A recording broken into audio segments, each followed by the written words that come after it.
여러분 안녕하십니까? 광주 MBC 뉴스데스크입니다. 오늘 광주시 의회에서 통과된 중심상업지구 용적률 향상 조례를 두고 광주시와 시의회가 정면 충돌 양상을 보이고 있습니다. 강기정 시장이 본회의 불출석에 이어 거부권에 해당하는 제2요구권 행사를 검토하자 의회도 물러서지 않겠다며 맞서고 있습니다. 주현정 기자입니다.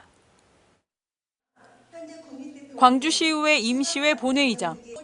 강기정 광주시장의 자리가 텅 비었습니다. 의회가 통과시킨 도시계획조례 개정안에 대한 항의성 차원의 불출석입니다.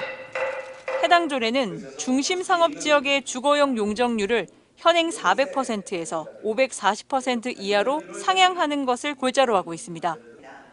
중심상업지역에 지금보다 더 많은 주택을 지을 수 있게 하는 겁니다. 밤이면 텅 비는 유령도시 현상을 해결하고 침체된 지역 건설 경기도 회복될 것으로 시의회는 기대하고 있습니다. 하지만 광주시는 해당 조례안을 받아들일 수 없다는 입장입니다. 위락시설과 숙박업소에 둘러싸인 상업지역에 주거시설이 확대되면 학교나 도로 같은 기반시설이 부족해 주거 환경이 악화된다는 이유에서입니다. 무엇보다 지역 아파트 시장의 미분양을 심화시킬 수 있다는 게 광주시의 우려입니다. 충장로, 금남로 같은데, 여기 상무지구 같은데, 첨단지구 같은 데입니다. 이곳은 용적률을 올려주면요, 결국 시민들의 삶이 떨어지게 됩니다. 매우 시급한 문제도 아닌데 이걸 이렇게 수기 과정을 거치지 않은 우리 집행부의 의견까지 반영이 되지 않는. 지역의 환경단체도 고밀도 주거 개발은 주거의 질을 악화한다며 조례 개정 철회를 촉구하고 나섰습니다. 강기정 시장은 시의회로부터 해당 조례가 이송되면 거부권에 해당하는 제2요구를 행사하기로 했습니다. 광주시가 의결된 조례안의 제2를 요구하는 건 2018년 3월 이후 7년 만입니다. 의회는 불쾌감을 숨기지 않았습니다. 조례를 대표 발의한 심철희 의원은 즉각 입장문을 내고 용적률 규제가 완화되면 건설 수요가 증가해 고용과 소비가 자극될 것이라며 광주시의 입장을 반박했습니다. 의장도 유감을 표명했습니다. 조례 개정과 관련해서 집행부에 반대 의견이 있으시면 그것은 상임위에서 충분히 의회하고 충분히 설명을 하시고 받아들이지 않는다라면 그 다음 법에 따라서 관련된 절차를 밟으시면 됩니다. 광주시와 의회 모두 물러서지 않겠다는 입장이어서 상업지역 용적률 향상 조례안을 둘러싼 파장은 한동안 계속될 걸로 보입니다. MBC 뉴스 주현정입니다. 어수선한 탄핵 정국에서 다시 정치 행보를 시작한 이낙연 전 총리가 민주당과 이재명 대표를 겨냥하며 존재감 드러내기에 나섰습니다. 민주당은 기회주의적, 분열적 언행을 멈추라며 이 전 총리를 강하게 비판했습니다. 문영철 기자입니다. 지난 10일 광주에서 열린 시국토론회에 참석한 이낙연 전 총리는 대한민국 위기 가운데 하나로 야당의 폭주를 꼽았습니다. 또 계엄이 윤석열 대통령의 망상에서 비롯됐다면서도 일부 야당의 책임을 언급하기도 했습니다. 거대 야당의 집요한 압박이 윤 대통령의 비상식적 심리 상태를 더욱 악화시켰을 가능성은 있습니다. 이 전 총리는 또 청산해야 할 대상으로 윤석열 대통령과 함께 이재명 대표를 지목하며 민주당 대선 후보를 바꿔야 한다고도 주장했습니다. 민주당이 사법 리스크를 정리하지 않은 채로 대선에 임한다면 대선 후에도 지금 같은 혼란이 계속되거나. 민주당은 거세게 반발하고 있습니다. 전남도당은 성명을 통해 이 전 총리가 혼란한 정국을 정치 재개의 돌파구로 삼고 있다며 호남 민주 세력을 분열시키는 기회주의적 언행을 즉각 중단하라고 맹비난했습니다. 이 같은 비판에도 이 전 총리는 오늘 자신의 SNS를 통해 개헌과 극단 정치 청산을 거듭 주장했습니다. 한때 지역민의 전폭적인 지지를 받았던 이 대표는 탄핵 정국 속에서 자신의 기반이었던 호남을 시작으로 정치 행보에 시동을 거는 모양새입니다. 하지만 지난 총선 당시 유권자들에게 심판을 받은 상황에서 의미 있는 파급력을 보일지는 미지수입니다. 자기가 과거에 이루었던 지위의 근거에서 가지게 된 인식을 객관적 인식이라고 착각하면서 생기는 일들 같아요. 별 의미는 없다고 봅니다. 한편 비명계 인사인 임종석 전 대통령 비서실장도 오늘 자신의 SNS를 통해 팬덤 정치가 민주주의를 무너뜨리고 있다며 친명계와 강성 지지층을 겨냥했습니다. 탄핵 심판이 속도를 낼수록 존재감을 드러내려는 정치인들의 움직임은 더욱 활발해질 것으로 보입니다. MBC 뉴스 문형철입니다. 정치인들의 불법 현수막에는 과태료가 하나도 부과되지 않고 일반 시민이 내건 현수막에만 꼬박꼬박 과태료가 부과되고 있다는 소식 여러 차례 전해드렸는데요. 광산구가 광주에서는 처음으로 정치인들의 불법 현수막에 대해 과태료 부과에 나섰습니다. 천홍희 기자가 취재했습니다. 횡단보도 근처에 걸려있는 한 정당의 현수막. 2.5m 이상 높이에 설치해야 한다는 규정을 어긴 불법 정당 현수막입니다. 단속 공무원들이 현수막 철거에 나섭니다. 높이 위반으로 철거 시작합니다. 철거해 주세요. 불법 정당 현수막에 대해 자치단체들이 봐주기 단속을 하고 있다는 광주 MBC 보도 이후 광산구가 광주에서 처음으로 과태료 부과에 나선 겁니다. 평소 불법 정당 현수막들이 많이 걸려있던 광주 송정역 앞입니다. 광산구에서 불법 정당 현수막에 과태료 부과를 시작한 이후 이제는 보시는 것처럼 이 정당 현수막들이 규정에 맞게 설치돼 있습니다. 광산구는 지난 1월 한 달간 불법 정당 현수막 42건을 적발해 과태료를 부과했습니다. 정당별로는 더불어민주당이 16건, 자유통일당 11건 등이었는데 민주당이 전체 적발 건수의 40%를 차지해 가장 많았습니다. 과태료는 현수막 한 장당 32만 원으로 총 1,300여만 원이 부과됐습니다. 관행적으로 어떤 데는 봐주고 어떤 데는 봐주지 않는 것들이 그냥 마치 원칙처럼 오랫동안 시간이 지나면서 거의 굳어져 있었는데 무관용 원칙으로 누구에게나 같은 잣대로서 법을 이제 적용할 생각입니다. 정당들은 정치 활동을 보장한다는 취지로 일반 시민보다 더 자유롭게 현수막을 걸 수 있습니다. 그러면서도 반드시 지켜야 하는 규정들이 있는데 예를 들면 어린이 보호구역에는 설치하면 안 된다 등입니다. 하지만 정당들은 이러한 최소한의 규정조차 제대로 지키지 않은 채 아무 곳에나 현수막을 내걸었고 법을 엄정하게 집행해야 할 자치단체들은 이런 정당들의 행태를 눈감아줬습니다. 지난해 광주시에서는 불법 정당 현수막이 3천여 건 적발됐지만 과태료는 단 한 건도 부과되지 않았습니다. 일반 시민이 내건 불법 현수막은 14만여 건이 적발됐고 부과된 과태료는 14억 원이 넘습니다. 정당의 눈치를 본다는 지적이 나오는 이유입니다. 정당 현수막에 대한 과태료 부과는 좀 많은 어려움이 있어가지고 쉽게 하기가 어려운 부분이 있다고. 광주 다른 자치구에서도 과태료 부과를 검토하고 있습니다. 전국적으로도 드문 사례인 만큼 행정안전부도 과태료를 부과하는 자치단체들이 늘어날 것으로 기대하고 있습니다. 이 광산구의 과태료 부과건에 대해서는 저희 전국 지자체에 공유해서 정당 현수막에 대한 집행 점검이 제대로 이루어질 수 있도록 독려를 하겠습니다. 정치인은 봐주고 시민에게는 엄격한 법 집행. 이제는 조금씩 바뀌고 있습니다. MBC 뉴스 천홍희입니다.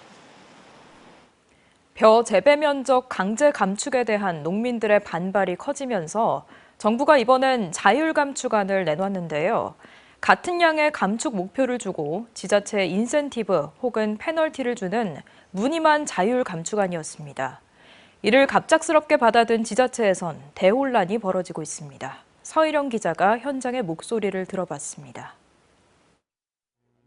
최근 정부가 공개한 벼 재배 면적 조정 관련 지침입니다. 관련 시스템에 지자체가 이달 말까지 직접 감축 유형, 감축 목표 면적 등의 계획을 수립해 제출해야 합니다.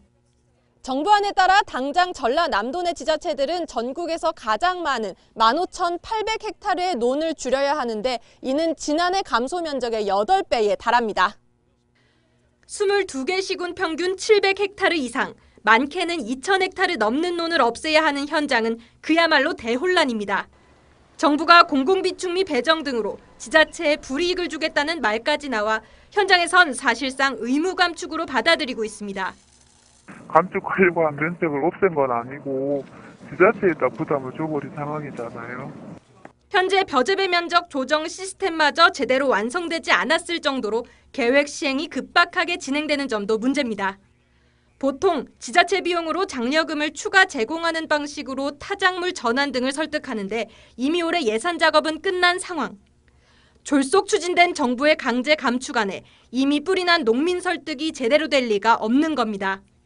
신청서 수yok 내과 시스템이 100% 완전히 구동됐다라고 보기 힘들어서 인센티브 없이 하면은 어떻게 농가들이 참여할 의향이 크지 않을.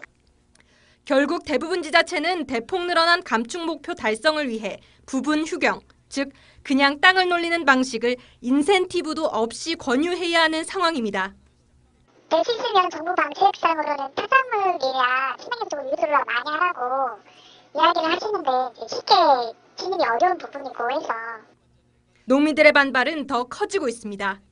지자체에서는 결국은 농민들한테 그걸 떠넘길 건데 우리가 그걸 감안해야 되는데 논이 다 괜찮다 하면은 모르는데 안 좋은 논들이 있는데 어떻게 타작물을 하고 수입 안 하면 돼요. 우리 계속 농사 지을 수 있어요. 왜 정부는 그런 걸 안 하고 수입선을 중도는 안 해주고 농민한테 피해를 입히는 거죠? 일부 농민들은 결국 벼농사 강제 휴경제가 시행되고 있다고 보고 감축 계획 전면 폐기를 촉구하는 서명 캠페인도 시작했습니다. MBC 뉴스 서유령입니다. 지난 여름 남해안을 덮친 고수온의 여파는 겨울에도 이어지고 있습니다. 조개의 황제라고 불리는 새조개까지 집단 폐사하고 있는데요. 더 귀해진 새조개의 가격은 크게 뛰었고 식당에선 없어서 못 판다는 말이 나올 정도입니다. 최황지 기자가 취재했습니다. 여수 가망만 바다 아래로 갈고리가 달린 그물을 던집니다. 진흙 바닥에 서식하는 새조개를 긁어내기 위해서입니다. 건져 올린 그물을 털어내니 이렇게 속이 텅 빈 새조개 껍데기만 나왔습니다. 작은 어촌마을은 지난해 같은 기간 새조개로 26억 원의 매출을 올리며 풍작을 맞았습니다. 하지만 올해는 사정이 다릅니다. 높은 수온에 새조개가 모두 폐사하면서 어촌마을마다 빈손으로 수확을 마감하게 됐습니다. 마을 분위기도 역시 좀 찹찹하고 좀 무겁습니다. 더군다나 또 지금 여러 가지 우리가 국내외적으로 경제도 어려운데 사정이 이런데도 자연산 새조개는 고수온 재해보험이 안 돼 어민들은 한 해 적자까지 떠안고 있습니다. 자연산 새조개도 새조개가 이렇게 와서 이렇게 정착을 해서 계속 자라게 올라오게 되면은 청소 작업이라든지 뭐 이 바다 양장 갈아준다든지 사실 비용이 많이 발생하거든요. 현재 여순의 새조개 물량은 0톤으로 집계조차 힘든 상황입니다. 워낙 채취량이 적다 보니 식당에서 새조개는 귀한 몸이 됐습니다. 새조개 판매 가격만 지난해와 비교해 2배 이상 올랐습니다. 작년에 우리가 7만 원에서 10만 원 정도에서 사가지고 장사를 했는데 올해는 20만 원도 없어, 키로에. 겨울별미 새조개를 맛보려고 식당을 찾았던 손님들도 크게 오른 가격에 깜짝 놀랍니다. 비싸다 보니까 찾으시는 분들은 많은데 이제 반반이죠. 비싸도 드시는 분들은 드시고 너무 비싸서 못 드시는 분들은 못 드시고. 없어서 못 판다는 말이 나올 정도로 자연산 새조개 품귀 현상이 극심한 가운데 기후변화로 뜨거워진 바다는 계절을 가리지 않고 수산업 전반에 큰 타격을 주고 있습니다. MBC 뉴스 최양지입니다. 버려진 농약 분무기로 만든 첼로와 폐플라스틱으로 만든 바이올린을 연주하는 사람들이 있습니다. 광주를 기반으로 기후위기의 메시지를 전하는 음악인들인데요. 올여름 세계 최대 공연예술 축제인 에든버러 프린지 페스티벌에 초청돼 공연을 펼칩니다. 박수인 기자가 보도합니다.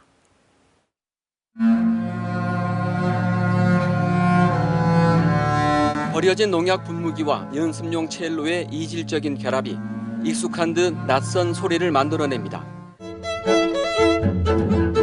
폐플라스틱을 재활용한 바이올린과 비올라로 현악 4중주를 연주하고 온갖 쓰레기로 가득 찬 피아노로 즉흥 연주를 합니다. 기후위기에 대한 고민과 예술적 영감을 음악에 담아 지난 2022년부터 광주를 기반으로 활동하는 음악인 단체입니다. 음악 자체가 하나의 음악으로서 끝난 것이 아니라 어떤 사회적인 변화, 사회 참여 예술이라고 하는데요. 그 사회 참여 예술을 음악이 할 수 있다는 그런 가능성을 저는 보여줬던 것이 가장 큰 중요한 점이라고 생각을 하고 있습니다.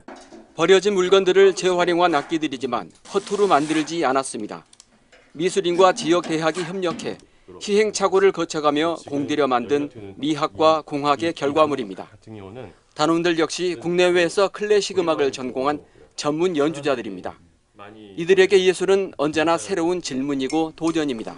클래식 연주 그 악기를 벗어나서 새로운 거에 대한 도전이었고, 한참 환경에 문제도 있었었고, 저희 음악가로서 어떻게 동참하면 좋을까 해서 선생님이 제안해 주셔서 저희가 친구들 모으기 시작했습니다. 전국을 무대로 활발한 활동을 펼치고 있는 연주자들은 오는 8월 세계 최대 공연 예술 축제로 꼽히는 에든버러 프린지 페스티벌에 공식 초청돼 세계 무대에 섭니다. 페스티벌 참가에 들어가는 비용은 오는 17일부터 한 달 동안 시민 후원을 통해 마련할 계획입니다. 성공적인 펀딩을 위해 후원 음악회도 열고 페스티벌에 참가하는 모든 과정을 다큐멘터리로 제작해 시민들과 공유할 예정입니다. MBC 뉴스 박수인입니다.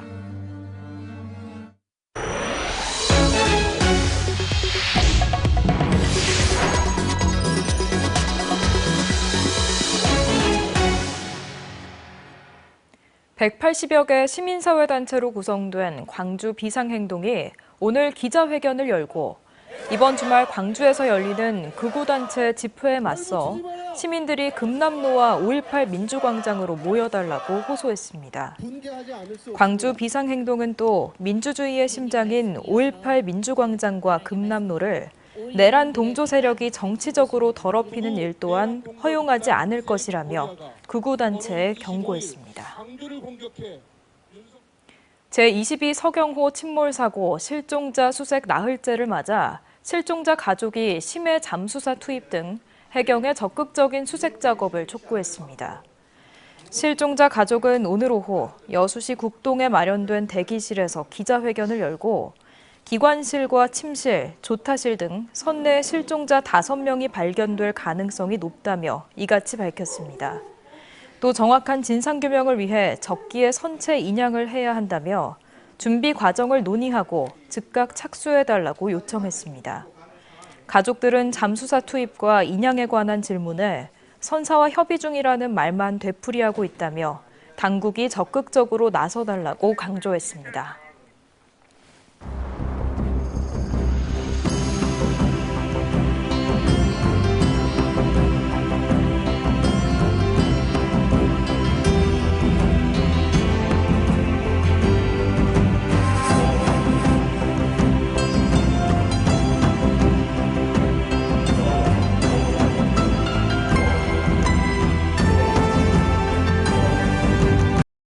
언제 어디서나 내 손 안의 뉴스. 광주 MBC 뉴스 유튜브 구독으로 함께하세요.